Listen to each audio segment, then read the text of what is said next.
안녕하세요. 오복음TV와 함께하는 복음으로 보는 성경 민수기 19장입니다. 2021년 4월 12일 오전 10시 50분을 지나고 있습니다. 오늘 19장 보는데요. 19장은 이제 이게 광야에서 우리 13장 14장에서 이 사람들이 이제 40일 정탐 이후에 엉뚱한 이야기를 하죠. 그래서 그것으로 인해서 40년 동안 광야에 머무르게 되는데 이 38년 이제 2년 정도 지났으니까 38년 정도 간에 이제 이 큰 사건 3번을 이야기합니다. 3장 16장 20장 21장. 그런데 16장 이후에 이제 17, 18, 19장은 16장의 고라의 반역에 반한 그와 같은 조치들, 그와 같은 후속 조치를 하나님께서 계속하고 있습니다. 17장에는 지팡이들을 다 가져오라 해서 원망의 결과 지팡이에서 싹이 나고, 20장에서는 레위인의 직분에 대해서 분깃에 대해서 분명하게 이야기합니다. 그래서 10분의 1 이야기도 하고 이렇게 하면서 레위인 이야기를 했죠. 그 다음에 19장은 뭐냐, 이 범죄했을 때, 너희들이 잘못했을 때 씻을 수 있는 물을 만들어라는 겁니다. 잿물. 그래서 성경에도 보면 물로 씻는다 뭐 이런 표현들이 있거든요. 그래서 이 물을 만들어라 이렇게 말씀하고 있습니다. 그래서 그 에베소서 5장에도 5장 26절 27절에 보면 이는 곧 물로 씻어 말씀으로 깨끗하게 하사 거룩하게 하시고 그 앞에 영광스러운 교회로 세우사 티나 주름 잡힌 것이나 이런 것들이 없이 거룩하고 흠이 없게 하려 하심이라 그런 말씀을 했거든요. 그래서 이 물로 씻는다 이런 이야기가 성경에 그렇게 있습니다. 그래서 이 물을 만드는 방법에 대해서 1절부터 10절까지 이야기하고 있고, 또 이 물을 사용하는 규례에 대해서 사용하는 때에 대해서 11절부터 23절까지 19장에 이야기하고 있다. 그래서 19장은 잿물을 만듭니다. 물을 만듭니다. 용서하고. 그래, 우리 하나님은 참 좋은 하나님이시죠. 그래서 이렇게 범죄할 때 너희들이 물로 씻으라, 잿물로 씻으라. 그런데 잿물을 만드는 방법을 우리에게 제시하고 있습니다. 자, 잿물입니다. 1절입니다. 19장 1절 민수기입니다. 여호와께서 모세 아론에게 말씀하여 이르시되 여호와께서 명령하시는 법의 율례를 이제 이르노니 이스라엘 자손에게 일러서 온전하여 흠이 없고 아직 멍에 매지 아니한 붉은 암송아지를 내게로 끌어오게 하고 그랬습니다. 붉은 암송아지를 내게로 끌어오라 이런 말씀을 우리 하나님께서 이렇게 하셨습니다. 붉은 암소를 끌어와서 어떻게 하느냐, 3절 이하에 보니까 너는 그것을 제사장 엘르아살에게 줄 것이요, 제사장 엘르아살이 그것을 진영 밖으로 끌어가서 자기 목전에 잡게 할 것이다 이런 말씀을 했습니다. 진영 밖에 끌고 가서 그렇게 잡아라 하면서 이제 이제 이 진영 밖에서 잡아라 그랬는데 그 진영 밖에서 잡으면 안 됩니다. 원래 이제 하나님께 드리는 제물들은요 반드시 이제 성전 가까이에서 그렇게 가져와서 거기서 이제 하나님 앞에 드릴 수 있도록 그렇게 했던 것입니다. 그런데 진영 밖에 가서 그렇게 잡아라 이런 말씀을 하고 있습니다. 4절에 보니까 제사장 엘르아살은 손가락에 그 피를 찍고 그 피를 회막 앞으로 향하여 7번 뿌려라 그랬어요. 뿌림을 받는다 이런 말씀을 했는데, 온전하고 흠이 없는 이 붉은 암소를 잡아가지고 그 피를 뿌리는 것입니다. 그래서 우리 하나님께서 이 붉은 암소는 예수 그리스도를 상징하는데 히브리서 9장 13절 말씀을 보니까 염소와 황소의 피와 및 암송아지의 죄로 부정한 자에게 뿌려 그 육체를 정결하게 하여 거룩하게 하거든 이런 말씀을 했는데, 이 뿌려서 거룩하게 한다 이 말은 예수 그리스도의 십자가 보혈로 죄 씻음 받는 것을 이야기를 하는 것입니다.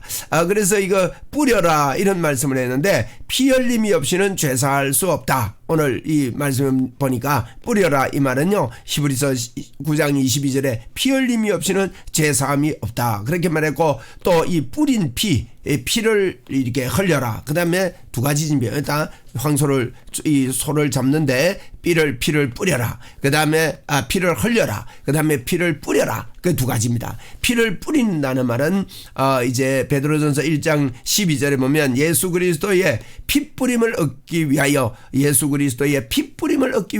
택하심을 입은 자들이라고 저희들에게 그렇게 설명을 하고 있는 것입니다. 이렇게 성경에 하나님의 말씀을 통해서 피를 뿌려라 이런 말씀을 하고 있습니다. 잡고 흘리고 피를 흘리고 뿌려라. 이 소를 이제 밖에 회막 밖에서 잡습니다.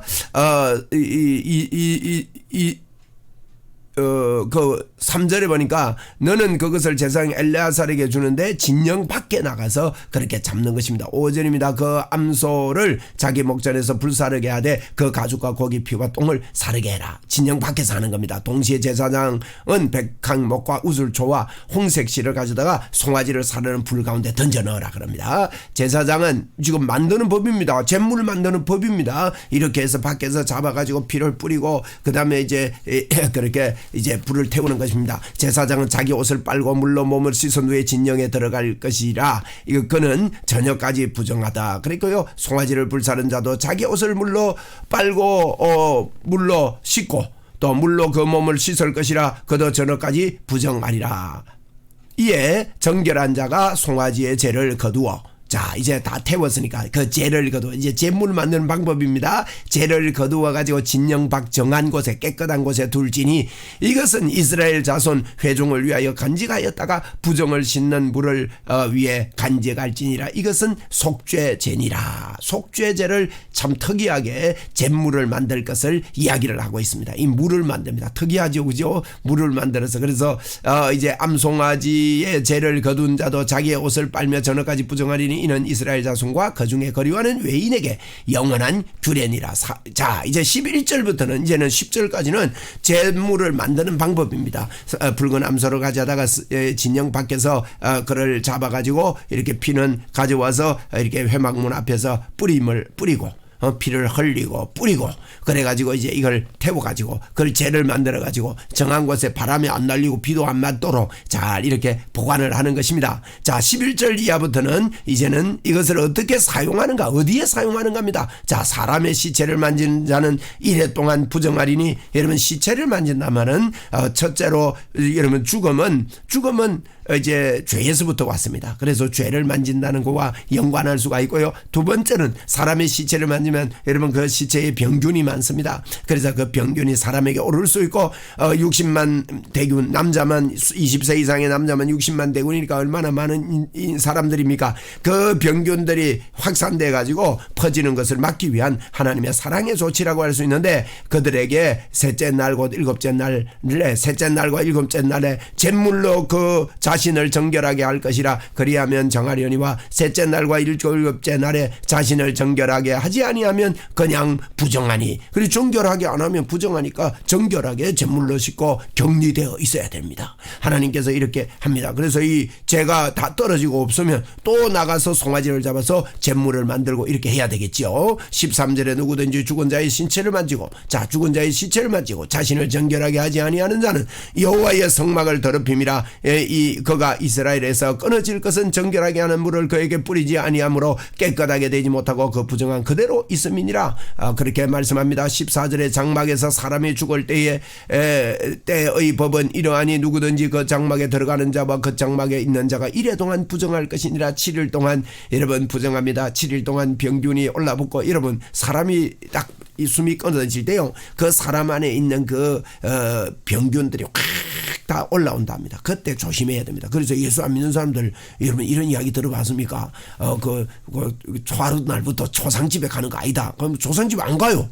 그 왜 그런가 하면 그 미신인데 미신 플러스 갔다가 병든 사람이 있기 때문이죠. 그 병균들이 올라와서 사람에게 왜 붙는데, 그러니까 하나님께서 이런 조치를 사랑으로 다 이렇게 한 겁니다. 그 죄의 삭시 죽음이니까 만지지 말라 그랬고, 또 이 병균들 때문에. 그래서 1회 동안 그는 격리되어 있습니다. 뚜껑을 열고 놓고 덮지 아니한 그릇도 모두 부정하다. 뚜껑 열어놓고 덮지 않으면 먼지도 않고 막 이렇게 하니까 여러분 그거 또 쓰고 그네도로 쓰고 물도 귀한데 그렇게 못하는 거지요. 그래서 부정하다. 누구든지 들에서 칼에 죽은 자나 시체나 사람의 뼈나 무덤을 만졌으면 1회 동안 부정하다. 자, 칼에 죽은 자, 시체, 무덤을 만진 자, 그런 섭니다. 17절 그 부정한 자를 위하여 죄를 깨끗하게 하려고 불사른 죄를 가져다가 흐르는 물과 함께 그릇지 않고, 흐르는 물에다가 그릇지 않고 죄를, 이러면 죄는 완전히 태웠기 때문에 거기에 병균이 없는 겁니다. 이러면 숯도 많은 병균들을 제하는 그런 거 있지 않습니까? 그리고 하나님의 치유가, 하나님이 시키는 대로 하면 하나님 치료의 역사가 일어나는 거죠. 정결한 자가 우슬초를 가져 그 물을 찍어 장막과 그 모든 기구와 거기에 거기 있는 사람들에게 뿌리고, 또 뼈나 죽임을 당한 자나 시체나 무덤을 만진 자에게 뿌리되, 그 정결한 자가 셋째 날과 일곱째 날에 그 부정한 자에게 뿌려서 일곱째 날에 그를 정결하게 할 것이며, 그는 자기 옷을 빨고 또 물로 몸을 씻을 것이라. 저녁이면 정결하리라. 할렐루야. 주님이 정결한 방법을 예수 그리스도를 통해서 우리에게 주셨습니다. 그가 이제 우리를 거듭나게 하고 물로 뿌려 우리를 씻었다, 이런 표현들이 많이 있는데, 물과 곧 성령이다 할 때 물은 또 말씀을 말하기도 하고 주님의 보혈을 상징하기도 합니다. 자, 20절에 사람이 부정하고도, 자 이제 안 했을 경우에 사람이 부정하고도 자신을 정결하게 하지 아니하면 여호와의 성소를 더럽히려니, 그러므로 회중 가운데서 끊어질 것이라. 그는 정결하게 하는 물로 뿌림을 받지 아니한 적 부정하니라. 21절 이는 그들의 영구한 율례니라. 정결하게 하는 물을 뿌린 자는 자기의 옷을 빨 것이며, 정결하게 하는 물로 물을 만지는 자는 저녁까지 부정할 것이니라. 부정한 자가 만진 것은 무엇이든지 부정할 것이며 그것을 만지는 자도 저녁까지 부정하리라. 이러면서 20장의 이 부정에 대해서, 19장의 잿물에 대해서 부정한 것을 씻으라고 말합니다. 자, 이제 우리는 이렇게 보았습니다. 자, 광야 생활 생활에 크게 세 장이, 세 장의 기록밖에 없다. 원망 세 번의 원망이 있는데, 고라 자손의 원망 이후에 이제 하나님께서 17, 18, 19장에 지속적으로 이 원망에 대한 방지를 위하여, 또 부정한 자를 위해서 이렇게 하나님이 기회를 주시는데, 17장은 지팡이, 19장은 레위인의 분깃, 20장은 그들이 만들어야 될 잿물에 대해서 그렇게 만들라며 하나님께서 용서하는 길, 사하시는 길을 여셨음을 우리는 찬양하고 하나님께 감사와 영광을 우리 하나님께 올려드립니다. 베드로전서 1장 23절에 보니까 누구든 너희가 거듭난 것이 썩어질 시로 된 것이 아니요 썩지 아니할 수로 된 것이니 하나님은 살아있고 항상 있는 말씀으로 되었느니라. 그렇게 말했습니다. 우리는 핏부림을 받는 것은, 죄심침을 받는 것은 하나님의 말씀으로 말미암아 이 물로 씻음을 받아서 우리는 하나님 앞에 죄 씻음을 받고 참 살아있고 영원히 있는 이 씨로 말미암아 우리는 거듭나게 되었습니다. 오늘도 거듭난 자로서 행복한 하루 되시기를 주의 이름으로 축원을 드립니다. 감사합니다.